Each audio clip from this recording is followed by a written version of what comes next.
देवभूमि उत्तराखंड मठ मंदिरों के लिए संपूर्ण विश्व में विख्यात है। इस प्रदेश से ही गंगा यमुना का उद्गम होता है। इस प्रदेश में बद्रीनाथ और केदारनाथ जैसे अनेकों धाम स्थित हैं जो इसे देवभूमि बनाते हैं। उत्तराखंड के कई ऐसे लोकल देवी देवता हैं जिन्हें आज संपूर्ण विश्व पूजता है। उन्हीं देवी देवताओं में एक नाम आता है मां नंदा का। नंदा को शिव की अर्धांगिनी माना गया है, लेकिन देश के लोग नंदा को एक देवी से ज्यादा एक पहाड़ के रूप में जानते हैं। वो पहाड़ है नंदा देवी पर्वत। नंदा देवी की चोटी भारत की दूसरी सबसे बड़ी हिमालयी चोटी है। पूरी तरह भारत में स्थित यह देश की सबसे ऊंची हिमालयी चोटी है। भारत नेपाल सीमा पर स्थित कंचनजंगा को फिलहाल सबसे ऊंचा माना जाता है।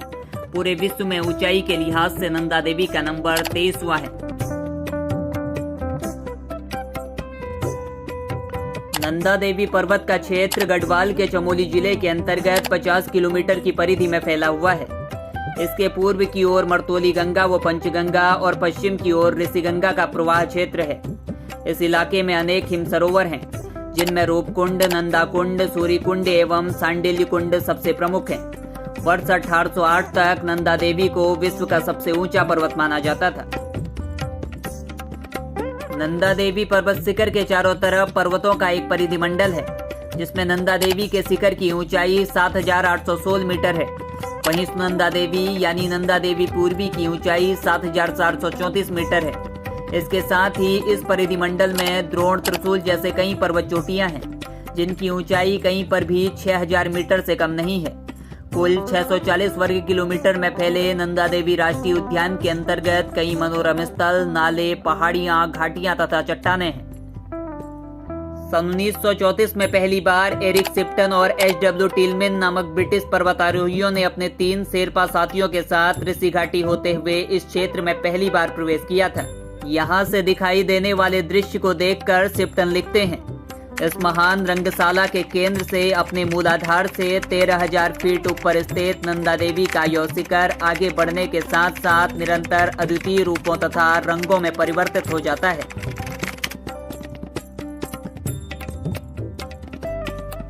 नंदा देवी को उत्तराखंड के हिमालयी और पर्वतीय जनजीवन में कुलदेवी की तरह पूजा जाता है। इसके पारिस्थितिकी संकट को देखते हुए 1983 में इसे स्थानीय लोगों और पर्वतारोहियों के लिए प्रतिबंधित कर दिया गया था। 1988 में यूनेस्को ने इस शिखर के आसपास के बड़े इलाके को नंदा देवी वैश्विक धरोहर घोषित किया। वर्तमान समय में किसी का भी यहाँ आना प्रतिबंधित है। कुमाऊं और गढ़वाल के अनेक स्थानों से नंदा देवी की चोटियों को देखा जा सकता है।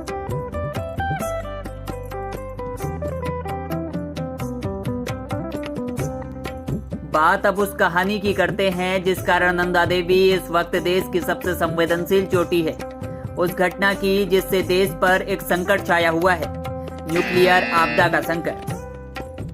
दरअसल 1965 में जब चीन तिब्बत में अपना पहला न्यूक्लियर टेस्ट कर रहा था, तब अमेरिका को लगा कि आने वाले समय में चाइना दुनिया के लिए एक बड़ा खतरा बन सकता है। इसके लिए चीन पर नजर रखना जरूरी हो गया था, जिसके बाद CIA यानी सेंट्रल इंटेलिजेंस एजेंसी और IB ने एक रणनीति तैयार की कि नंदा देवी पर एक टेलीमेट्रिक डिवाइस रखा जाए जो चीन पर नजर रखेगा।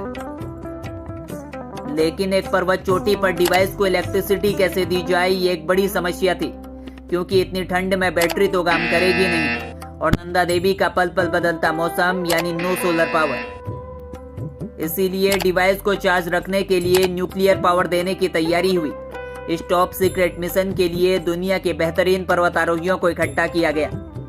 टीम ने चढ़ाई शुरू की, लेकिन नंदा देवी टॉप के पास जैसे ही टीम पहुंची तो मौसम अचानक परिवर्तित हो गया और टीम अपने सारे डिवाइस, जिसमें न्यूक्लियर डिवाइस भी शामिल था, उन्हें वहीं छोड़कर वापस लौट आए।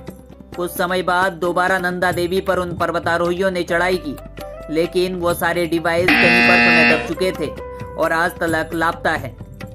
इस घटना के बाद 1968 से 1974 तक नंदा देवी को बंद रखा गया, लेकिन 1974 में फिर एक बार नंदा देवी के द्वार सभी के लिए खोल दिए गए। फिर से नंदा देवी पर चढ़ाई शुरू हुई, लेकिन नंदा देवी पर मानव की आवाजाही नंदा देवी चोटी को नुकसान पहुंचा रही थी।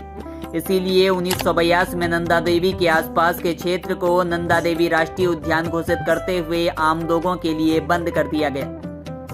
लेकिन नंदा देवी चोटी में खोया हुआ न्यूक्लियर डिवाइस अगर फटा तो भारी तबाही मचा सकता है। बहरहाल इस वक्त वो न्यूक्लियर डिवाइस नंदा देवी पर्वत में बर्फ के अंदर कहीं दबा हुआ है। आप कह सकते हैं कि जिस प्रकार समुद्र मंथन के दौरान शिव ने विष पिया था, उसी प्रकार वर्तमान में उनकी अर्धांगिनी ने न्यूक्लियर जैसे विनाशक यंत्र को अपने गर्भ में समाकर सृष्टि की रक्षा की है। आज की कहानी में इतना ही। ऐसी ही कहानी जानने के लिए सब्सक्राइब कीजिए हमारा YouTube चैनल द प्रवाह। धन्यवाद।